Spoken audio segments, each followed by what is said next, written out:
FASTag ఏడాది pass కావాలా? ఫోన్లో ఈజీగా ఇలా అప్లై చేసుకోవచ్చు. National highway authority of India August 15 నుండి ఫాస్టాగ్ ఏడాది పాస్ ప్రారంభించనుంది.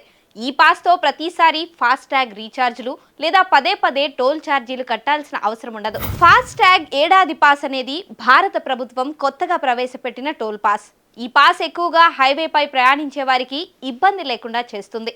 కేంద్ర మంత్రి నితిన్ గడ్కరీ ప్రారంభించిన ఈ పాస్ కార్లు, జీప్లు, వ్యాన్లు వంటి ప్రైవేట్ లేదా సొంత వాహనాలు 200 వరకు టోల్ క్రాసింగ్లు లేదా ఒక ఏడాదికి మొత్తంగా 3,000 రూపాయల వరకు ఒకేసారి కట్టాల్సి ఉంటుంది. అంటే ఏడాదికి 3,000తో 200 సార్లు టోల్ గేట్స్ వద్ద ఫ్రీగా దాటవచ్చు.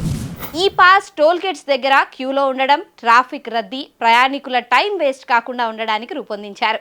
అయితే ఇప్పటికే ఫాస్టాగ్ ఉన్నవారు కొత్త ఫాస్టాగ్ కొనాల్సిన అవసరం లేదని రోడ్ రవాణా రహదారుల మంత్రిత్వ శాఖ స్పష్టం చేసింది.